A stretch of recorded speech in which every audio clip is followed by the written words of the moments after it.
I'm joined now by Ceylon Graphite CEO Bharat Parashar. Bharat, welcome. Morning. Bharat, let's start with an overview of the project, the graphite project you're mining currently in Sri Lanka.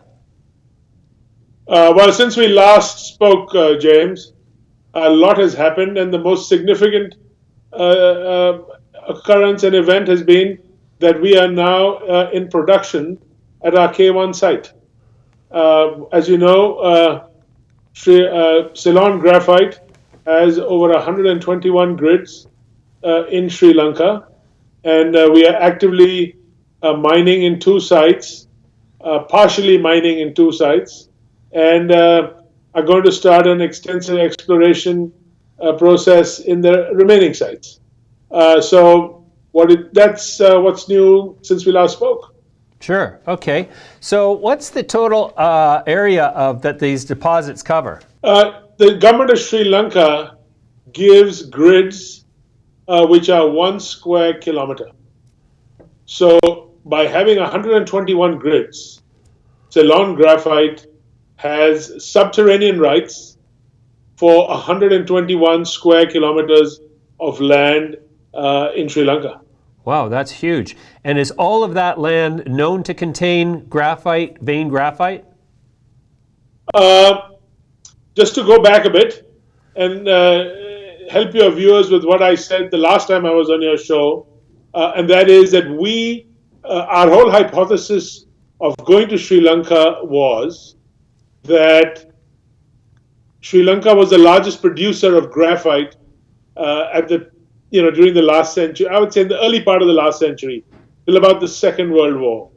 At that time, the British, who were predominant in the industry, used to mine in the overburden, which is in the mud, and go right up to the rock. And they'd stop at the rock because mining inside the rock in those days was difficult, and they move on to the next site. There are lots of sites in Sri Lanka where the graphite is on the surface and you can just follow it in the mud. Our hypothesis, James, is and has been, and that we have successfully sort of proven, is that all historical sites, or majority of historical sites, should lead to graphite in the rock. And then we will start producing graphite from the rock. It's also a known fact that graphite in the overburden is weathered and is not as pure as graphite in the rock, where the elements do not affect the graphite that much. Sure. So what we are trying to do and have done is secure majority of our 121 sites have had previous production. And so far that has been proven with the 4 sites that we are looking at seriously right now, all of which have large and extensive veins that we have seen. Mm-hmm. And the grade of this graphite is among the highest in the world for graphite, natural graphite deposits. Absolutely. In situ, which is in the earth, on the average, the carbon content of our graphite is around 90 to 95%.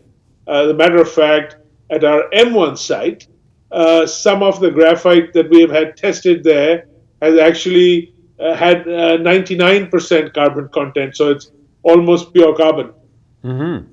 Okay. What is the cost to mine per ton of rock?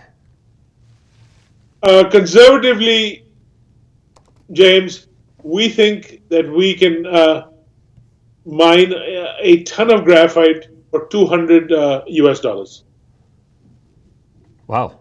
Okay. And so what are you selling your ton of rock for? I was expecting that question from you. Sri Lankan graphite, unfortunately, or rather fortunately for us, does not have a benchmark price. And it sells anywhere from around $1,500 a ton to about $2,200 a ton, depending upon whether it's 90% carbon content or 95% plus carbon content. So, in either case, if you look at either side of the spectrum, you are looking at a pretty healthy margin, 1,500 or 2,000, $200 a ton compared to 200 is, I'd say, by any standards, exciting. Yeah, sure. How many tons do you think you're going to mine in 2020?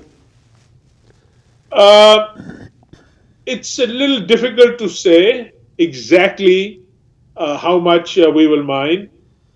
We have just started the mining process, and it is our understanding that from the K1 site, we should be at least, I'd say somewhere during the year, at around 200 tons a month. Anyway, that is my goal for the end of the year. So if you start adding up stuff, it could be anywhere from 0 or 50 tons where we are right now to about, I'd say, 400-500 tons by the end of the year. Mm-hmm. It's more. I'm more interested in developing a sustainable mining output, which Right. Okay. And so, end of the year, 200 will be great. sure. Okay. And you're in the process of raising some money now to expand on your mining. How long until this whole mining project is profitable?